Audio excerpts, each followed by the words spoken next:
Pus dalam sepatu bot.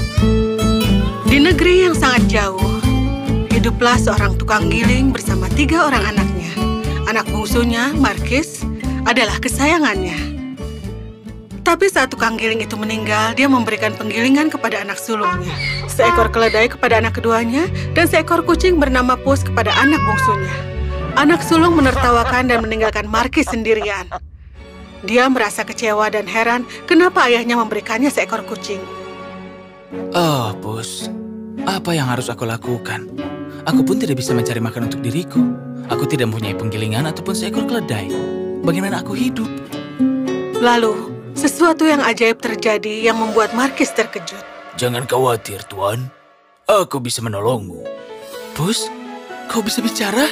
Seekor kucing berbicara padaku. Oh, aku juga bisa melakukan hal lainnya, Tuan. Berikanlah aku tas dan sepasang sepatu bot, dan akan kutunjukkan apa yang aku bisa.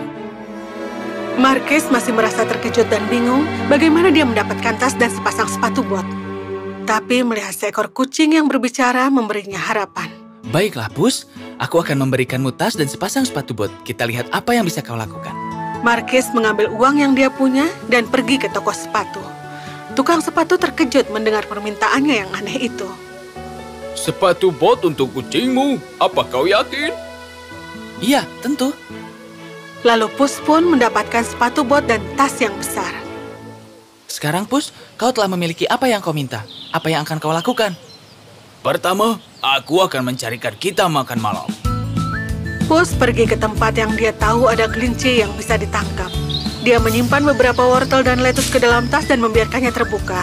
Dia pergi ke belakang pohon dan menunggu. Lalu beberapa kelinci menemukan tas itu dan masuk ke dalam tas untuk makan. Pus melompat dari balik pohon dan bergegas menutup tasnya. Dapat kau. Dia membawa kelinci itu kepada Markis. Ini makan malam kita. Pus, kau membawa kelinci? Terima kasih. Mereka memasak makan hangat dan masih mempunyai cukup untuk hari esok. Tapi keesokan harinya, Pus tidak beristirahat. Dia pergi lagi dan menangkap beberapa kelinci menggunakan trik yang sama. Dalam perjalanan pulangnya, dia memutuskan untuk mengunjungi istana raja.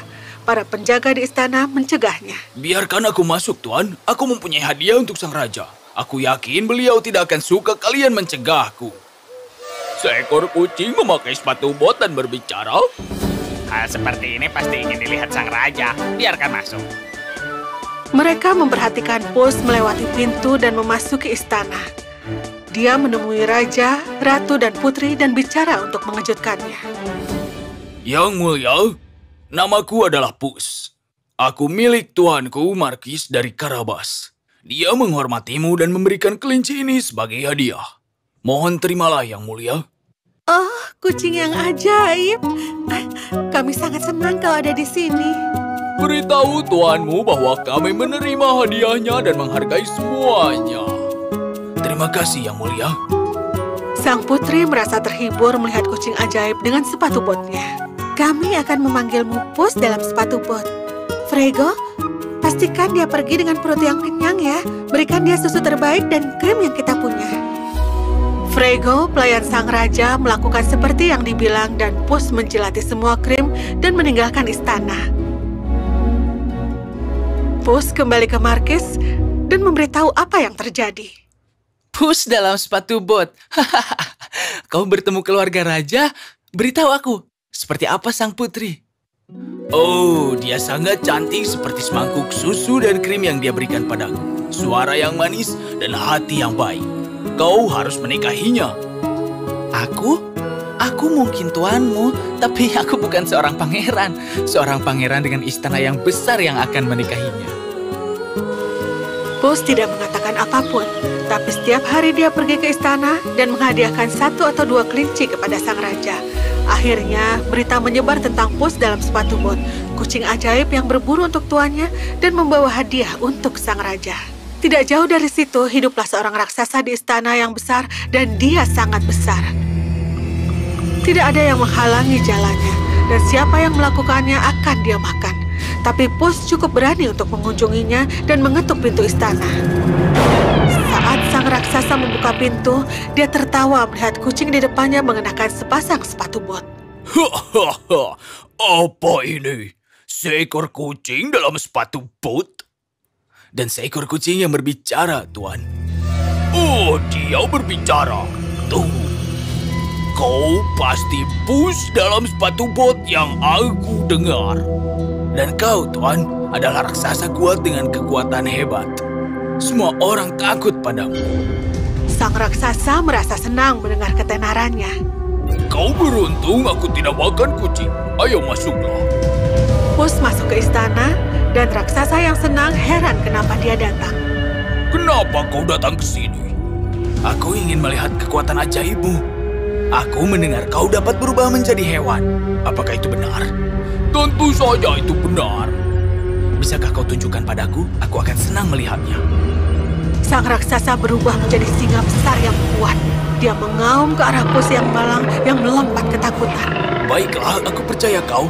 Mohon ubah kembali ke wujudmu. Oh, sekarang kau percaya? Iya aku percaya, tapi... Ya? Bisakah kau berubah juga menjadi hewan kecil? Kau sangat besar. Aku bisa berubah menjadi apapun. Lihat ini. Dan dia berubah menjadi tikus kecil dalam sekejap. Pus sudah menunggu hal ini, lalu menerkam dia dan melahapnya dengan cepat. Itu makanan yang berat. Dia keluar dari istana dengan kepala ke atas.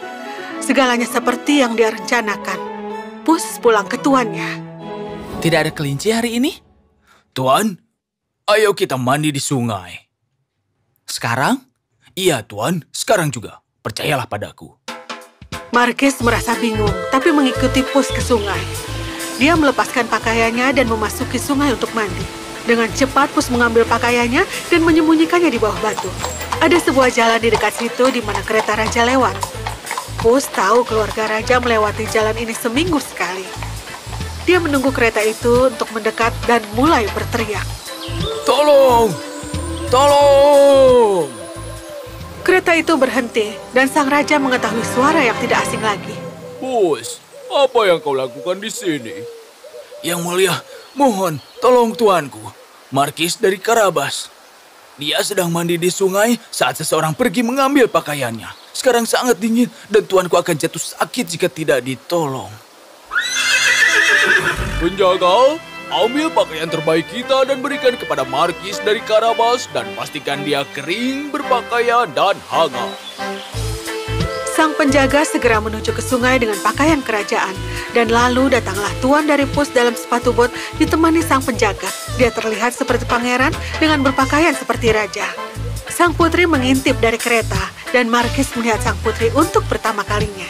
Oh, Markis dari Karabas, dia pangeran yang tampan. Sang putri, dia sangat cantik seperti yang kubayangkan. Markis memalingkan pandangannya dan menunduk pada raja. Terima kasih untuk kebaikan ini, Yang Mulia.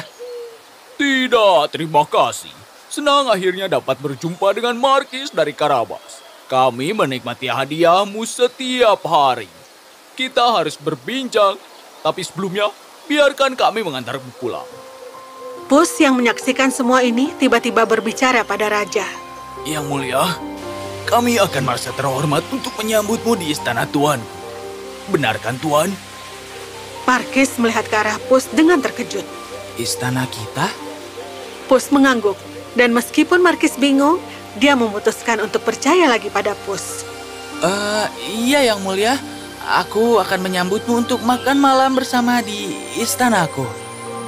Baiklah, mari pergi. Markis masuk ke kereta, dan Pus berlari bersama kereta mereka. Mereka menuju ke tempat miliknya sang raksasa. Sang raksasa mempunyai banyak petani yang bekerja di kebunnya. Pus menemui petani itu dan memperingatinya. Berhati-hatilah, sang raja mendekat. Jika sang raja bertanya siapa yang mempunyai tempat ini, kalian harus menjawab ini milik Markis dari Karabas. Jika tidak, sang raja akan memenggal kalian. Para petani ketakutan, dan mereka menganggukkan kepala mereka dalam ketakutan. Kereta sang raja kemudian melewati kebun ini. Sang raja melihat para petani yang bekerja dan memanggil mereka. Siapa yang mempunyai lahan ini? Kepada siapa kalian bekerja? Markis dari Karabas, Yang Mulia. Sang raja dan keluarganya terkesan. Tuan dari Karabas, lahan yang sangat luas. Terima kasih, Yang Mulia. Saat kereta sampai di istana sang raksasa, Pus sudah siap untuk menyambut mereka. Dia telah mengatur semuanya. Sang raja, keluarganya, dan markis turun dari keretanya dan kagum dengan istana. Wow, istana yang sangat indah. Benar. Lalu markis menyadari bahwa ini seharusnya adalah istananya. Yang Mulia, selamat datang di Istana Karabasku. Silakan masuk dan makan bersama kami. Hari itu, markis dan Pus dalam sepatu bot menyambut keluarga kerajaan di atas meja besar yang dipenuhi dengan makanan yang lezat. Pus mempunyai pelayan sang raksasa yang menyajikan makan malam yang lezat untuk semua orang. Markis dan sang putri terus saling memandang, begitu juga dengan raja dan ratu. Mereka tahu mereka telah menemukan pria yang tepat untuk putrinya.